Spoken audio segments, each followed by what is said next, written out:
दोस्तों मनोज की कॉमिक्स है ये दीवाने दौलत की। ये एक और चित्र है। शुरू करते हैं। एक रोज बहू को जलाकर मारा, सुनीता के दहेज की बलि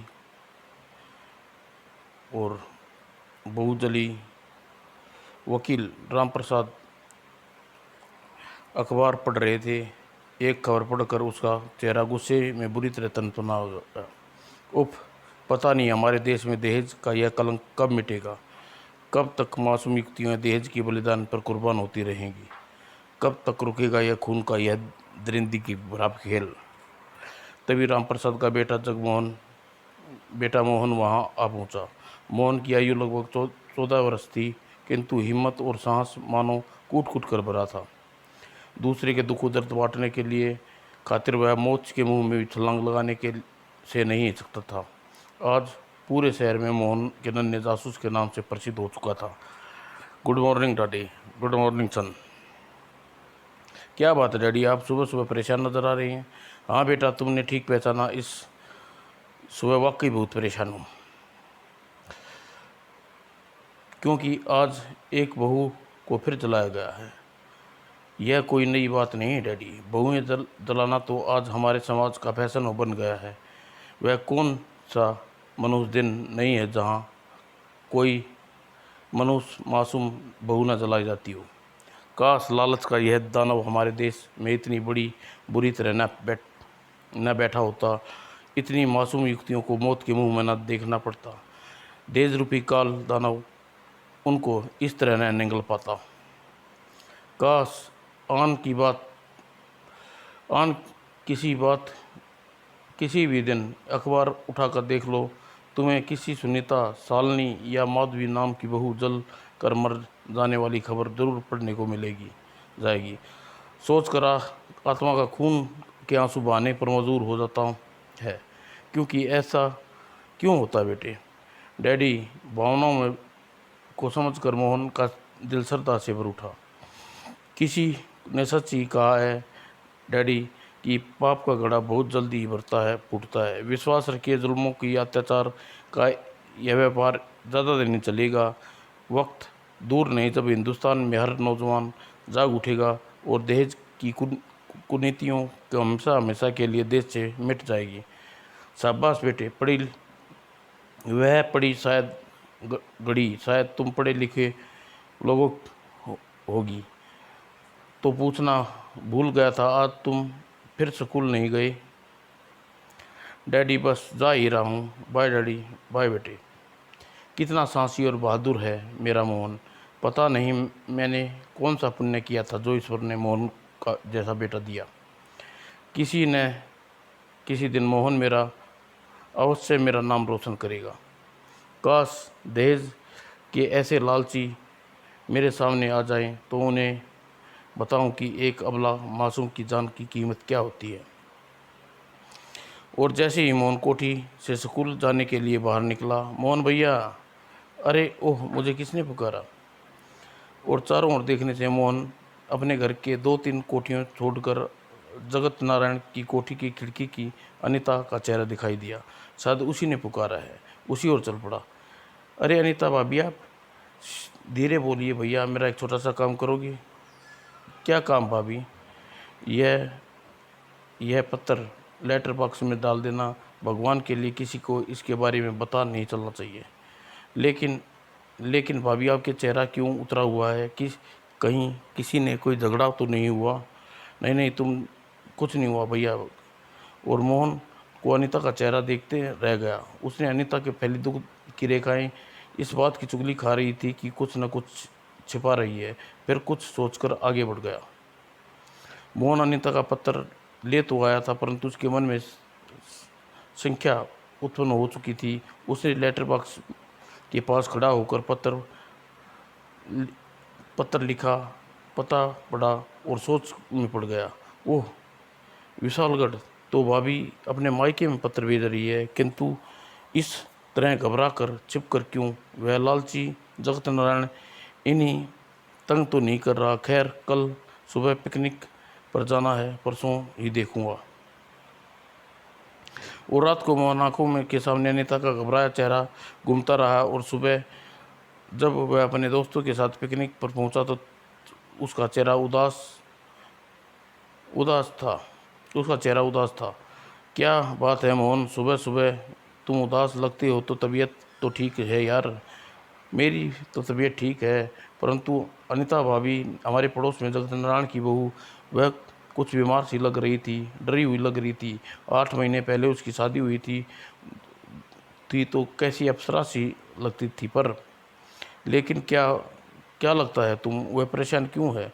यह बात तो सोन यह तो यह बात सोन कि अनेक घरों में जगत नारायण बड़ी लड़की मीनाक्षी ही कुछ समझदार है, बाकी सब नंबर 1 घमंडी लालची।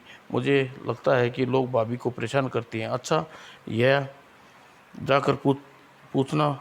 अगर ऐसी बात है तो हम अवश्य कुछ करेंगे, चिंता की छोड़ो। अरे मोहन अरे मोहन, सोहन, क्या बात है, तुम लोग अभी तक खड़े हो? क्यों क्यों, कहाँ जाना है? कमाल है यार, हम लोग क्रिकेट की तैयारी करके तुम लोग आए थे। तुम लोग की प्रतीक्षा में बोर हो रहे हैं और तुम, ओह आओ सुमन। नहीं यार, तुम लोग खेलो, मेरा मूड नहीं है। लो प्लीज यार चलो। नहीं सोन, मेरा खेलने का मूड नहीं है यार, अब चलो भी। देखो सोन, तुम्हारी हमारी टीम के सबसे अच्छे बॉलर हो, तुम्हारी नहीं खेलोगे तो?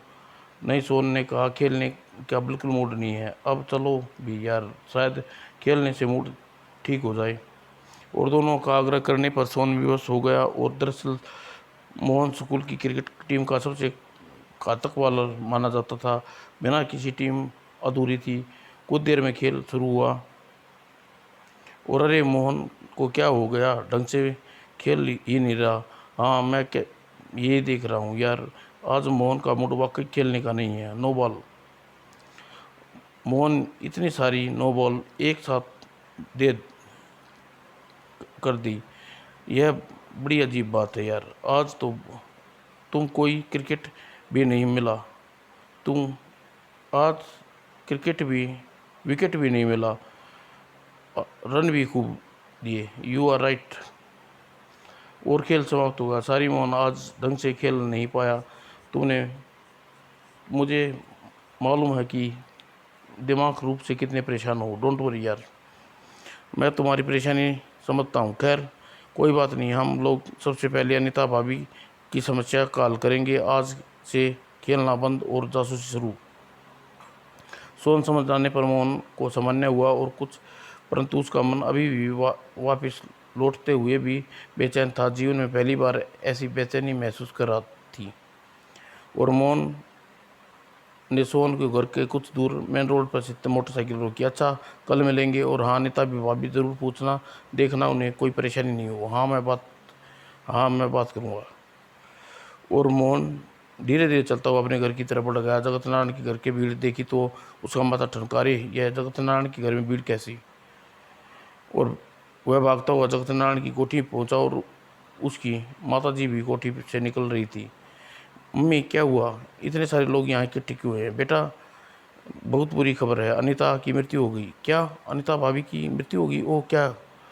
दौड़ता हुआ मोहन तेजी से अनीता के कमरे में पहुंचा और अनीता के बिस्तर खाली पड़ा देख मोहन ठनका, ओह माफ़ करना भाभी, मैं तुम्हें बचा ना सका। यह बात का अफसोस मुझे हमेशा रहेगा, लेकिन मुझे मालूम है कि यह सब जल्दी ही इतना जल्दी हो जाएगा। इतने जलील, इतने कमीने लोग हैं, उन्हें फूल सी कोमल बहू पर दया नहीं आई। भारत अनिल अनीता भारती। खाली बिस्तर देखकर मोहन उस दिन की याद आ गई जब पहली बार अनीता से मिला था। उस दिन अनीता दुल्हन के रूप में पहली बार जगत नारायण की हवेली में आई थी। और अनीता की डोली आने के बाद सुबह सुबह मोहन की माताजी अनीता को सुगंध देने आई थी। मोहन भी साथ था। बहू तुम्हारी मौसी है, इसके पति बहुत बड़े वकील हैं। अब इनका बेटा मोहन बहुत होनहार है। कहीं यह प्रसिद्ध बाल जासूस मोहन और सोहन तो नहीं है? हाँ, वही है हमारा मोहन। तो मैंने भैया माना वह जासूस है। और मैं सोच रही थी नए लोगों से जाकर पता नहीं कैसे गुजरेंगे। क्यों भैया, अगर कभी कोई मुसीबत में फंस जाऊँ तो मुझे बचा लोगे ना? ऐसी अशुभ बातें नहीं करते वो भाभी, भगवान करे कभी ऐसा न हो। वैसे कभी यदि तुम्हें मेरी ज़रूरत पड़े तो याद करना, मैं तुम्हारे लिए जान लड़ाने की से भी नहीं चूकूँगा। अनीता की आंखों में मोहन भाभी के प्रति बड़ी बहन की सना छलक पाया और अन्य सी मोहन की आंखों नम हो गई और उसने वह आंसू पोंछ सहसा पीछे दे उसकी मम्मी उसके कंधे पर हाथ रखा। क्यों रो रहा बेटा? अरे पगले, तू तो इतना बड़ा हो अपने बड़े अपराधियों को टकरा कर मेरे माथे पर चकर नहीं उभरी। वह तो वह तो बात होती है मम्मी, परंतु अनीता भाभी एक बेचारी बेमौत मारी गई। क्या बात कर रहा है? बेमौत? हाँ मम्मी, अनीता भाभी वास्तव में बेमौत मारी गई। दहेज के लालची इन लोगों ने इसका खून किया है। कहीं तेरा दिमाग तो खराब नहीं हो गया? पागल तो नहीं हो गया? अनीता एक लंबी बीमारी के बाद अपनी मौत मरी है, लेकिन लगता है तुम्हारा दिमाग पर जासूसी भूत पूरी तरह सवार है, इसलिए तुझे हर बात में जुर्म दिखाई देता है। मेरी बात पर विश्वास करो मम्मी। फिर मोहन की मम्मी को बताया किस प्रकार अनीता ने छिपकर उनसे हाथों में माई की पत्र भिजवाया था, किंतु उसकी मम्मी को उसकी बात पर बिल्कुल विश्वास न हुआ। देख बेटा, जगतनारायण जी हमारे परिवार से संबंध बहुत अच्छे हैं, इसलिए ऐसी बात करना अच्छी बात नहीं है, लेकिन किसी भी संबंध अच्छे होने से मतलब यह नहीं होता मम्मी उसके धर्मों पर पर्दा डाल दे। उस मासूम की चिताओं चीखों को सुनने की कोशिश क्यों न करे, जो अबला थी, बेबस थी। उफ, अब तुम्हें कौन समझाए? अच्छा मम्मी, इतना है तो बता दो, अनीता भाभी का शव कहाँ है? उसे तो वे लोग अंतिम संस्कार के लिए शमशान घाट ले गए हैं। यह सुनकर मोहन का मस्तिष्क तेजी से झटका लगा। ओह, इसका मतलब यह हुआ कि वे लोग अपना जुर्म छिपाने के लिए अनीता भाभी को पार्थिव शरीर को जल्दी जल्दी चिता की राख में बदल देना चाहते हैं। और कुछ सोचकर मोहन तेजी से पलटा और बाहर भागा। अरे ये क्या हुआ? कहाँ जा रहा है लड़का? अभी आया मम्मी। और कुछ देर बाद वह इंस्पेक्टर पंडित के सामने था। उसे रोकी अंकल, वह अनीता की भाभी को अंतिम संस्कार कर रही है। मोहन, आराम से बैठो, मुझे सारी बात बताओ। और मोहन ने जल्दी जल्दी सारी बात बताई। तो तुम्हें शक है कि उसकी सास ससुराल वाले ने कुछ किया है? लेकिन हमें एफआईआर दर्ज करे बिना कुछ नहीं कर सकते। आप मेरी एफआईआर दर्ज करिए और उन्हें रोकिए। लाश का पोस्टमार्टम हर हाल में होना चाहिए। और फिर कार्रवाई को करने के लिए इंस्पेक्टर पंडित तेजी से हरकत में आ गए और फिर कुछ देर बाद ही पुलिस की जीप शमशान घाट की ओर दौड़ी पड़ी और मोहन इंस्पेक्टर पंडित के साथ ही था। स्पीड और तेज चलो ड्राइवर, कहीं ऐसा ना हो कि सारा खेल खत्म हो जाए। सारी मोहन बाबू रास्ते में इतना ख़राब है कि और तेज नहीं चला सकता। और जीप शमशान घाट जाकर सामने रुकी और फिर आखिर लो, मैं लेट हो गया अंकल। क्या हुआ? क्या बात है इंस्पेक्टर साहब, आप लोग इस तरह तकलीफ क्यों दी? क्यों बेटा मोहन, तुम हमें लोगों को इधर एक मुजरिम के चक्कर में आए थे, लेकिन अफसोस हमें डांस देकर सफल हो गया। लेकिन शमशान जैसी जगह पर मुजरिम का क्या काम? कुछ लोग अपने पापों को छुपाने के लिए शमशान जैसी खतरनाक जगह पर नहीं बख्शते अंकल। आइए इंस्पेक्टर साहब, चलिए। अजीब घाघ लड़का है, बातों में न जाने कितनी बड़ी बात कह गया। अच्छा वह वक्त रहते नेता को जला दिया, वरना उधर अब अब तो आपको खुद महसूस किया होगा अंकल, अब मेरी बात गलत न थी, मुझे खेद है हम वक्त पर न पहुँचे। लेकिन तुम चिंता न करो, इस केस की पूरी तरह तफ्तीश करूँगा। यकीन रखियो, अब दरिंदे के खिलाफ एक पुख्ता सबूत मिल गया तो मैं इन्हें बिना सज़ा दिलवाए नहीं छोड़ूंगा। और उसी श्यामोहन और सोन आपस में मिले। यह खबर सुनकर सोन बड़ी दुखी हुआ था। दोनों गंभीरता से यही सोच रहे थे कि अनीता के हत्यारे को किस तरह कानून के चुंगल में फंसाया जाए। लाला जगतनारायण के परिवार और अनीता की हत्या की बहुत चालाकी से की है। ऐसा एक भी सबूत नहीं छोड़ा जिससे हत्यारा साबित हो जा सके। लेकिन फिर भी मैं मोहन मुजरिम चाहे कितना ही चालाक क्यों ना हो, वह एक न एक गलती ज़रूर करता है।